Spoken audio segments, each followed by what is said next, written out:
नमस्कार दोस्तों, स्वागत है आप सभी साथियों का स्मार्ट स्टडी यूट्यूब चैनल पर। साथियों, आज है 6 फरवरी 2023 और 2 फरवरी के बाद आज 6 फरवरी को आपका एसएससी जीडी का पेपर था और आज चारों शिफ्ट में पेपर हो चुका है। यानी एसएससी जीडी के पहले शिफ्ट, दूसरे शिफ्ट, तीसरे शिफ्ट और चौथे शिफ्ट में आज जो क्वेश्चंस पूछे गए हैं उन क्वेश्चनों को इस वीडियो में करेंगे विथ आंसर। आज जो क्वेश्चंस पूछे गए हैं चारों शिफ्टों के सारे क्वेश्चंस को इस वीडियो में डिस्कस करेंगे विथ आंसर। तो बहुत ही इंपॉर्टेंट आज का ये वीडियो होने वाला है, अंत तक जरूर देखना, खास तौर पे उनके लिए जिनका पेपर अभी आने वाले दिनों में है। ठीक है। और साथियों, जिन्होंने पेपर देकर आया है आज, जिनका आज पेपर हो गया है चारों शिफ्टों में, आप लोग क्वेश्चंस मिला लीजिए कि आप करेक्ट करके आए हो कि नहीं। तो बारीकी से देखेंगे चारों शिफ्ट को। तो वीडियो को सभी साथी एक लाइक कर दीजिए, क्योंकि साथियों आपके एक लाइक से ही हमें मोटिवेशन मिलता है। नए साथी अगर कोई भी है तो चैनल को सब्सक्राइब करके बेल आइकन को ऑन कर लीजिएगा। भविष्य में आप किसी भी एग्जाम की तैयारी करना चाहते हैं तो आपको सारे एग्जाम्स की तैयारी हमारी इस चैनल में बिल्कुल निःशुल्क कराई जाती है। और साथियों, वीडियो अगर पसंद आएगा तो अपने सभी दोस्तों के साथ जरूर शेयर करिएगा। तो चलिए शुरू करते हैं, देखते हैं कौन कौन से क्वेश्चंस हैं जो पूछे गए हैं आज। उससे पहले आपको बता दें साथियों, अभी तक जो जो टॉपिक से एसएससी जीडी में क्वेश्चंस पूछा गया है मैंने वो सारा टॉपिक आपको करा दिया है। चैनल के अंदर आपको सारी टॉपिक मिल जाएगी। इसके अलावा साथियों देखिए, एक वीडियो मास्टर वीडियो है जिसमें 10 जनवरी से 2 फरवरी तक जो पेपर हुआ है उसमें जो क्वेश्चंस पूछे गए हैं वो सारे क्वेश्चंस एक ही वीडियो में मैंने प्रोवाइड करा दिया है। और साथियों, उसी वीडियो से आज का जो सेकंड शिफ्ट में पेपर हुआ है ना, सारे क्वेश्चन रिपीटेड क्वेश्चन है और उसी वीडियो से सारे क्वेश्चन आए हैं और हर शिफ्ट में क्वेश्चन बार बार रिपीट हो रहे हैं। तो उस वीडियो को जरूर देख लेना। और कल मैंने एक 100 क्वेश्चन का एक्सपेक्टेड क्वेश्चन का वीडियो प्रोवाइड कराया था, उस वीडियो को खोल कर देखिए और आज क्वेश्चन मिलाइए कितने क्वेश्चन सिमिलर हैं, कितने क्वेश्चन आज मिले हैं मेरे उस वीडियो से। तो उस वीडियो को देख लेना जिनका आने वाले दिनों में पेपर है। ठीक है, चलिए देख लेते हैं डायरेक्ट क्वेश्चन जो आज पूछे गए हैं। एक क्वेश्चन आपसे पूछा गया था कि मैडम सर नामक आत्मकथा के लेखक कौन है, और ये आज के थर्ड शिफ्ट का क्वेश्चन है। ठीक है, तो मैडम सर नामक आत्मकथा के लेखक कौन है, तो आपको याद रखना है साथियों, मंजरी जरूहर, और इन्हीं की ये आत्मकथा भी है, आपको याद रखना है। ठीक है, मंजरी जरूहर आपका राइट आंसर हो जाएगा। आज का अगला क्वेश्चन जो पूछा गया है कि प्राकृतिक गैस को जलाने पर कौन सी गैस बाहर निकलती है, तो साथियों प्राकृतिक गैस को जलाने पर जो है कार्बन डाइऑक्साइड गैस जो होती है ये बाहर निकलती है। तो आपका राइट आंसर हो जाता है कार्बन डाइऑक्साइड। नेक्स्ट क्वेश्चन जो आज पूछा गया है कि खेलो इंडिया यूथ गेम्स 2020 में कौन सा राज्य सबसे आगे था और इसका आयोजन कहां हुआ था। तो साथियों बात करें खेलो इंडिया यूथ गेम्स की, तो इसमें देखो 2020 की अगर बात करें तो 2020 में ये तीसरा ही संस्करण था, तीसरा संस्करण। ठीक है, और इसमें विजेता टीम कौन सा राज्य था, तो महाराष्ट्र, और उप विजेता हरियाणा थी इसमें। ठीक है, तीसरा वाला जो था 2020 वाला, और इसका आयोजन कहां हुआ था, तो साथियों गुवाहाटी में, गुवाहाटी असम में। ठीक है, चलिए क्वेश्चन आपसे पूछा गया था कि वर्तमान में लक्षद्वीप के उपराज्यपाल कौन है, तो देखिएगा लक्षद्वीप के लेफ्टिनेंट गवर्नर अभी वर्तमान में कौन है, तो श्री प्रफुल्ल पटेल जी, ये आपका राइट आंसर हो जाता। नेक्स्ट क्वेश्चन पूछा गया था कि गणगौर नृत्य में किस देवी की पूजा की जाती है। सबसे पहले तो आपको ये बता दें कि साथियों गणगौर नृत्य जो है ये राजस्थान का नृत्य है। ठीक है, और देखिएगा इस नृत्य में भगवान शिव और देवी पूछा था तो देवी पार्वती आपका राइट आंसर हो जाता, देवी पार्वती की पूजा किया जाता है। ठीक है, चलिए अगला क्वेश्चन एक पूछा गया था, नालंदा विश्वविद्यालय की स्थापना किसने की थी, तो देखिएगा नालंदा विश्वविद्यालय की स्थापना कुमार गुप्त ने की थी, तो कुमार गुप्त आपका राइट आंसर हो जाता। यही अगर आपसे पूछे कि विक्रमशिला विश्वविद्यालय की स्थापना किसने की थी, तो याद रखना साथियों विक्रमशिला विश्वविद्यालय जो है उसकी स्थापना की थी धर्मपाल ने। ठीक है, धर्मपाल आपको याद रखना है, आपके आने वाले शिफ्टों में क्वेश्चन पूछा जा सकता है।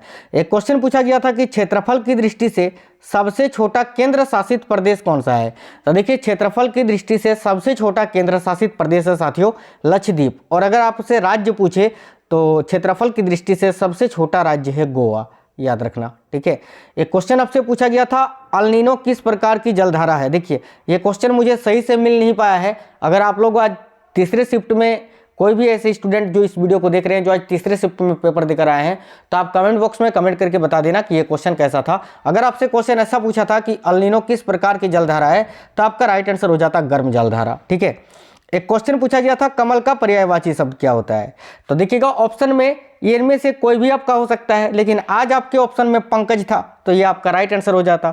देखिएगा कमल के प्रमुख पर्यायवाची शब्द ये सब होते हैं, पंकज, नीरज, सरोज, जलज, अंबुज, अब्ज, अरविंद, इंदिवर, उत्पल, कंज, कंवल, किंजल, कोकनद, जलजात, तामरस, नलिन आदि, है ना। तो आप लोग इसका स्क्रीनशॉट ले लेना। और साथियों ये मैंने एक्सपेक्ट किया था कि ये फिर से पूछेगा, और देखो पूछा है कल वाले वीडियो में 100 क्वेश्चन वाला जो वीडियो प्रोवाइड कराए हैं, इस क्वेश्चन को भी मैंने ऐड किया था ना, देखो आज आ गया। ठीक है, एक क्वेश्चन आपसे पूछा था बंगाल विभाजन किस आधार पर कराया गया था। तो साथियों इसके ऑप्शन मुझे नहीं मिल पाए थे, ऑप्शन के अकॉर्डिंग इसका आंसर होता, लेकिन आप ये जरूर जान लीजिए यहाँ कि बंगाल विभाजन जो है ये लॉर्ड कर्जन ने कराया था।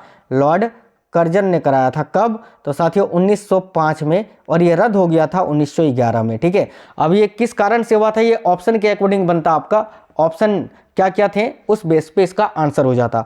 एक क्वेश्चन आपसे पूछा गया था खेलो इंडिया यूथ गेम्स में खिलाड़ियों की आयु कितनी होनी चाहिए। तो साथियों देखिए खेलो इंडिया यूथ गेम्स जो है उसमें जो स्कूल के स्टूडेंट हैं, स्कूली विद्यार्थी होते हैं, उनके लिए आयु तो 17 वर्ष होती है, और जो कॉलेज के स्टूडेंट होते हैं उनके लिए आयु 21 वर्ष होती है। तो इस क्वेश्चन का राइट आंसर हो जाता 17 से 21 वर्ष, और इसी यही आपका ऑप्शन में भी था, इसी प्रकार का ऑप्शन था, तो ये आपका राइट आंसर हो जाता। एक क्वेश्चन आपसे पूछा गया था केरल का कौन सा त्यौहार है जो राजा महाबली की याद में मनाया जाता है। तो वेरी इंपॉर्टेंट क्वेश्चन है, और आपका राइट आंसर हो जाता ओणम। ठीक है, एक क्वेश्चन आपसे पूछा गया था कि खो खो खेल में ग्राउंड में बैठने वाले खिलाड़ियों को क्या कहा जाता है।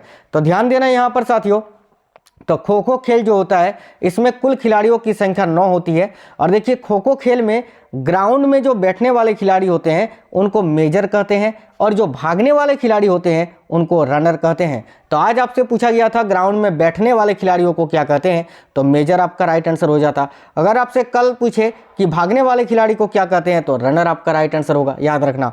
अगला क्वेश्चन आज पूछा गया था कि कटारा में ई गवर्नेंस पोर्टल की शुरुआत किसने की थी। तो आपका राइट आंसर हो जाता केंद्रीय मंत्री जितेंद्र सिंह ने। जितेंद्र सिंह आपके ऑप्शन में थे, ये आपका राइट आंसर हो जाता। एक क्वेश्चन आपसे पूछा गया था कि सतलज नदी पर इनमें से कौन सा बांध स्थित है, और ऑप्शन में आपका भाखड़ा नांगल था, तो भाखड़ा नांगल आपका राइट आंसर हो जाता। सभी को पता है कि सतलज नदी पर यह बना है भाखड़ा नांगल डैम। एक क्वेश्चन आपसे पूछा गया था कि गयासुद्दीन तुगलक ने कब से कब तक शासन किया था। तो साथियों किसी का कहना है गयासुद्दीन तुगलक पूछा था, और किन्हीं का कहना है कि गयासुद्दीन बलबन पूछा था। तो अगर आपसे गयासुद्दीन तुगलक का कार्यकाल पूछा था तो आपका राइट आंसर हो जाता साथियों 1320 से 1325, और अगर आपसे गयासुद्दीन बलबन का पूछा था तो आपका राइट आंसर हो जाता 1249 से 1286। ठीक है, चलिए अब क्या पूछा था ये आप हमें कमेंट बॉक्स में कमेंट करके बता दीजिए। देखिए क्वेश्चन पूछा गया था कि भारत जोड़ो यात्रा किसने शुरू की थी, और ये क्वेश्चन जो है आज के सेकंड शिफ्ट में पूछे गए क्वेश्चन है। तो भारत जोड़ो यात्रा किसने शुरू की थी, तो साथियों राहुल गांधी जी ने भारत जोड़ो यात्रा को शुरू किया था। ये सिंपल सा क्वेश्चन है कि 2022 में भारत जोड़ो यात्रा को किसने शुरू किया था, राहुल गांधी ने। रिपीटेड क्वेश्चन है। एक क्वेश्चन पूछा गया था मौलिक अधिकार। ठीक है, चलिए ठीक है, देखिए मूल अधिकार और मौलिक अधिकार ये दोनों ही जो है संयुक्त राज्य अमेरिका से ग्रहण किए गए हैं, तो संयुक्त राज्य अमेरिका आपका राइट आंसर हो जाता। कल वाला जो मैंने एक्सपेक्टेड क्वेश्चन का आपको गैस पेपर ही उसको समझिए, जो 100 क्वेश्चन का आपको वीडियो प्रोवाइड कराए थे जिसमें जीएस करंट और हिंदी के क्वेश्चन है, उन्हीं में से बहुत सारा क्वेश्चन आज आया है। तो जिनका पेपर आने वाले दिनों में है सभी साथी देख लेना। चलिए एक क्वेश्चन पूछा गया था नीति आयोग में नीति का फुल फॉर्म क्या होता है। तो साथ ये क्वेश्चन पहले भी पूछा गया था और फिर से पूछा है। तो नीति आयोग में नीति का फुल फॉर्म होता है national institution for transforming India. Simple सा क्वेश्चन एक आया था। एक क्वेश्चन आपसे पूछा गया था केलुचरण महापात्रा किस नृत्य से संबंधित है। तो सेकंड शिफ्ट का ये भी क्वेश्चन है। तो साथियों केलुचरण महापात्रा जो है ये ओडिसी नृत्य से संबंधित है, तो ओडिसी आपका राइट आंसर हो जाता। एक क्वेश्चन आपसे पूछा था असहयोग आंदोलन कब हुआ था। तो आपके ऑप्शन में 1922 था सिमिलर, तो यही आपका राइट आंसर हो जाता क्योंकि असहयोग आंदोलन जो है ये साथियों सितंबर 1920 से फरवरी 2022 तक चला था। ठीक है, बिल्कुल। एक क्वेश्चन आपसे पूछा गया था कि पर्वत का पर्यायवाची शब्द क्या होता है। तो इनमें से जो भी आपका ऑप्शन में था वो आपका राइट आंसर हो जाता, जैसे कि शिखर, अद्री, पहाड़, अचल, नग, भूधर, ये आपका सभी जो है पर्वत के प्रमुख पर्यायवाची शब्द होते हैं। एक क्वेश्चन आपसे पूछा गया था कि इनमें से कौन से कलाकार मोहिनी अट्टम नृत्य से संबंधित है। तो सबसे पहले तो मोहिनी अट्टम केरल राज्य का शास्त्रीय नृत्य है, ये आप सभी को पता है, और मुझे ऑप्शन नहीं मिल पाए थे इसीलिए मोहिनी अट्टम के जो प्रमुख नृत्य से संबंधित कलाकार है मैंने सभी का नाम यहाँ लिख दिया है, आप लोग देख सकते हैं, जैसे कि हेमा मालिनी, तारा, नीडूगढ़ी, भारती शिवाजी, श्रीदेवी, काला देवी, रागिनी देवी, गीता गायक, के कल्याणी अम्मा, तंकमणि और कनकरेली, ये सभी जो हैं साथियों मोहिनी अट्टम की प्रमुख कलाकार हैं। आप लोग याद रखना, स्क्रीनशॉट ले लेना। एक क्वेश्चन आपसे पूछा गया था जीएनपी का फुल फॉर्म क्या होता है। तो देखिएगा जीएनपी का फुल फॉर्म होता है ग्रोस नेशनल प्रोडक्ट। ठीक है, क्वेश्चन आपसे पूछा गया था कि भारत में हरित क्रांति की शुरुआत किसने की थी। ऐसा आपसे नहीं पूछा गया था, क्वेश्चन आपसे ऐसा पूछा गया था कि भारत में हरित क्रांति कि जिस टाइम शुरू हुई थी उस टाइम कृषि मंत्री कौन थे। तो यार एम.एस. स्वामीनाथन जी ही तो कृषि मंत्री थे ना 1966-67 में, जिस टाइम भारत में हरित क्रांति शुरू हुई थी। तो आपका राइट आंसर यही हो जाता, डॉक्टर एम.एस. स्वामीनाथन। ठीक है, एक क्वेश्चन आपसे पूछा गया था इनमें से कौन सा रक्त का पर्यायवाची शब्द नहीं है। तो देखिएगा मुझे ऑप्शन तो नहीं मिल पाए थे, इसलिए जो रक्त के प्रमुख पर्यायवाची शब्द होते हैं कुछ मैंने लिख दिया है, जैसे कि खून, लहू, शोणित, लोहित आदि, है ना। एक क्वेश्चन आपसे पूछा गया था, बहुत ही सिंपल था ये, कि इस मामले में या इस मुहावरे में रिक्त स्थान की पूर्ति करें, और आपका मुहावरा था अंग अंग, यहाँ पर रिक्त स्थान था होना। तो देखिए मुहावरा कैसा होता है कि अंग अंग ढीला होना, तो ये जो रिक्त स्थान था यहाँ पर आपका ढीला हो जाता साथियों, अंग अंग ढीला होना, यही तो होता है ना मुहावरा। और इस मुहावरे का अर्थ क्या होता है ये भी जान लीजिए। तो अंग अंग ढीला होना मुहावरे का अर्थ होता है बहुत अधिक थक जाना। ठीक है, थक जाना याद रखना। एक क्वेश्चन पूछा गया था इंटेलिजेंस ब्यूरो यानी आईबी खुफिया विभाग के वर्तमान में अध्यक्ष कौन है। तो साथियों तपन कुमार डेका, जो अभी इंटेलिजेंस ब्यूरो के वर्तमान में अध्यक्ष हैं। एक क्वेश्चन आपसे पूछा गया था कि पुष्कर मेला एक साल में कितनी बार लगता है। तो सिंपल सा क्वेश्चन था, केवल आपके दिमाग को भटकाने के लिए क्वेश्चन पूछा था। तो पुष्कर मेला साथियों दीपावली के बाद अजमेर में लगता है राजस्थान में, और ये एक साल में केवल एक बार ही लगता है। तो एक बार आपका राइट आंसर हो जाता। एक क्वेश्चन आपसे ये भी पूछा गया था कि राज्यपाल बनने के लिए न्यूनतम आयु कितनी होनी चाहिए। तो देखिएगा साथियों राज्यपाल बनने के लिए जो न्यूनतम आयु होती है वो 35 वर्ष होती है। राज्यपाल के अलावा राष्ट्रपति बनने के लिए भी न्यूनतम आयु 35 वर्ष होनी चाहिए। एक चीज़ याद रखना कि लोकसभा सदस्य बनने के लिए न्यूनतम आयु 25 वर्ष होनी चाहिए, और राज्यसभा का सदस्य बनने के लिए न्यूनतम आयु 30 वर्ष होनी चाहिए। ठीक है, एक क्वेश्चन आपसे ये भी पूछा गया था इनमें से कौन सा मीठे पानी की झील नहीं है। तो देखिएगा ये तो ऑप्शन पर डिपेंड करता, आप याद रखना साथियों भारत की प्रमुख मीठे पानी की जो झील है वो है बुलर झील, और ये जम्मू कश्मीर में स्थित है। एक क्वेश्चन आपसे पूछा गया था मानव विकास सूचकांक 2021 में भारत का स्थान कितनावा था। ये सब फर्स्ट शिफ्ट के क्वेश्चन है, चौथे शिफ्ट के क्वेश्चन आपको वीडियो के लास्ट में मिलेंगे। फोर्थ शिफ्ट के जो क्वेश्चन है फोर्थ शिफ्ट के वो वीडियो के सबसे लास्ट में मिलेंगे। ठीक है, देखिएगा मानव विकास सूचकांक 2021 में भारत का स्थान कितना हुआ था। तो 132वां आपका राइट आंसर हो जाता है। एक क्वेश्चन पूछा गया था मनिका बत्रा का संबंध किस खेल से है। तो टेबल टेनिस से, लेकिन इस क्वेश्चन पे डाउट है साथियों, ये क्वेश्चन पूछा गया था कि नहीं, आप लोग कमेंट बॉक्स में कमेंट करके बताना। आज के पहले शिफ्ट का है ना। देखिएगा 2022 में गोवा के मुख्यमंत्री के रूप में किसने शपथ ली थी। तो आपका राइट आंसर हो जाता साथियों प्रमोद सावंत। एक क्वेश्चन आपसे ये पूछा गया था कि तमिलनाडु राज्य का लोक नृत्य कौन सा है। तो ऑप्शन आपके दिए हुए थे, उसमें से आपका एक कुम्मी नृत्य ऑप्शन में था, और यही आपका राइट आंसर हो जाता, क्योंकि कुम्मी नृत्य तमिलनाडु राज्य का लोक नृत्य है। और साथियों याद रखना कि भारतनाट्यम जो है ये तमिलनाडु का शास्त्रीय नृत्य है। और देखिएगा भारतनाट्यम जो है भारत में शास्त्रीय नृत्य का सबसे पुराना रूप भी है, ये भी आपको याद रखना है। एक क्वेश्चन आपसे पूछा गया था 5वीं पंचवर्षीय योजना का उद्देश्य क्या था। तो इसका आपका राइट आंसर हो जाता निर्धनता उन्मूलन, या गरीबी उन्मूलन, या तो आर्थिक आत्मनिर्भरता। आपको ये याद रखना है कि 5वीं पंचवर्षीय योजना का कार्यकाल 1974 से 78 था। ये केवल 4 वर्ष चला था, 4 वर्ष ही चला था। और साथियों इस समय भारत की प्रधानमंत्री इंदिरा गांधी जी थी, और 5वीं पंचवर्षीय योजना में ही वो प्रमुख नारा दिया गया था कि गरीबी हटाओ। एक क्वेश्चन आपसे पूछा गया था कि वायु और आर्द्रता को मापने के लिए किस यंत्र का उपयोग किया जाता है। तो इस क्वेश्चन का आपका राइट आंसर हो जाता साथियों हाइग्रोमीटर का। ठीक है, अगर आपसे आने वाले शिफ्टों में पूछे कि वायु में सापेक्ष घनत्व को किससे मापते हैं, घनत्व को। ठीक है, तो घनत्व अगर आपसे पूछे तो यहाँ पर हाइड्रोमीटर आ जाएगा, हाइड्रो, यहाँ पर हाइग्रो है ना, यहाँ हाइड्रोमीटर आपका राइट आंसर हो जाएगा। ठीक है, याद रखना। एक क्वेश्चन आपसे पूछा गया था कि बंदर किया जाने नींबू का स्वाद, इस वाक्य में त्रुटि पहचानना है। तो यार साफ साफ पता चल रहा है कि यहाँ जो नींबू दिया हुआ है ये गलत है। तो नींबू की जगह पर क्या होता है कि बंदर किया जाने अदरक का स्वाद, ऐसा होता है ना। तो ये अदरक हो जाता, आपका ऑप्शन में था, ये आपका राइट आंसर हो जाता। एक क्वेश्चन आपसे पूछा गया था अपृश्यता, यहाँ पर थोड़ा यार टाइपिंग मिस्टेक है। अपृश्यता जो है, अपृश्यता का अंत संविधान के किस अनुच्छेद में वर्णित है। अपृश्यता का मतलब होता है साथियों छुआछूत। तो छुआछूत को अनुच्छेद 17 में ही समाप्त कर दिया गया था। तो आर्टिकल 17 आपका राइट आंसर हो जाता। यहाँ पर एक चीज आपको और याद रखना है, आपसे पूछा जा सकता है क्योंकि पहले भी पूछा जा चुका है कि उपाधियों का अंत किस अनुच्छेद में वर्णित है। तो आपका राइट आंसर हो जाएगा अनुच्छेद 18। देखिएगा एक क्वेश्चन पूछा गया था अपना हाथ जगन्नाथ, इसका अर्थ क्या होता है। तो साथियों इसका अर्थ होता है अपना कार्य स्वयं करना। एक क्वेश्चन आपसे पूछा गया था मगध साम्राज्य, देखिए मगध साम्राज्य, थोड़ा टाइपिंग मिस्टेक है ना। मगध साम्राज्य में पाटलिपुत्र से पहले राजधानी कहाँ थी? तो आपका राइट आंसर हो जाता राजगिरी। और अगर आपसे ये पूछा था कि राजगिरी के बाद मगध साम्राज्य की राजधानी कहाँ बनी थी, तो आपका राइट आंसर हो जाता पाटलिपुत्र। एक क्वेश्चन आपसे पूछा गया था एसपीजी का फुल फॉर्म क्या होता है? तो साथियों एसपीजी का फुल फॉर्म होता है स्पेशल प्रोटेक्शन ग्रुप। ठीक है। एक क्वेश्चन आपसे ये भी पूछा था कि 2018 के एशियन गेम्स के ध्वजवाहक कौन थे? तो साथियों 2018 में जो एशियाई खेल हुआ था उसका जो उद्घाटन समारोह था, उद्घाटन समारोह में जो ध्वजवाहक थे वो नीरज चोपड़ा थे, और समापन समारोह के जो ध्वजवाहक थे वो थे रानी रामपाल जी। रानी रामपाल आपको याद रखना है। एक क्वेश्चन आपसे पूछा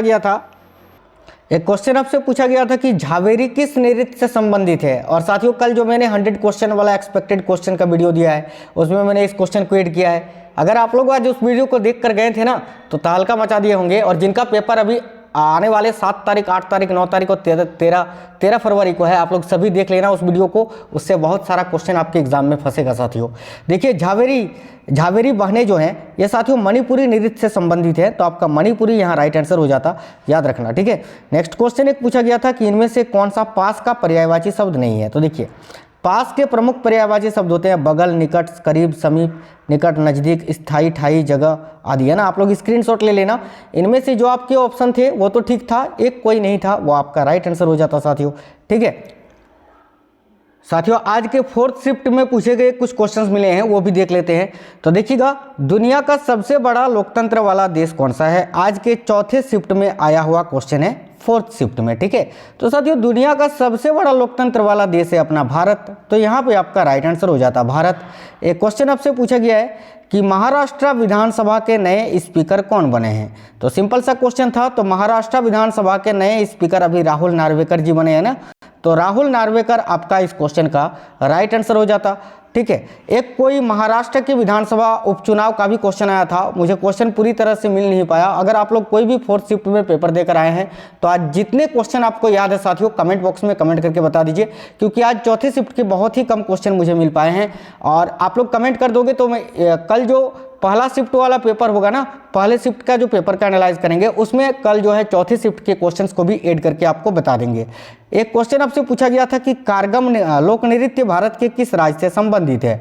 तो साथियों कारगम लोक नृत्य जो है ये आपका तमिलनाडु राज्य का लोक नृत्य है, तो इस क्वेश्चन का राइट आंसर आपका तमिलनाडु हो जाता। एक क्वेश्चन आपसे पूछा गया था कि क्षत्रिय नृत्य किस धर्म से संबंधित है? तो साथियों क्षत्रिय नृत्य जो है ये वैष्णव धर्म से संबंधित है। ठीक है। क्षत्रिय नृत्य जो कि असम का शास्त्रीय नृत्य है, और इसकी शुरुआत किसने की थी? तो शंकर देव ने, याद रखना आचार्य शंकर देव ने।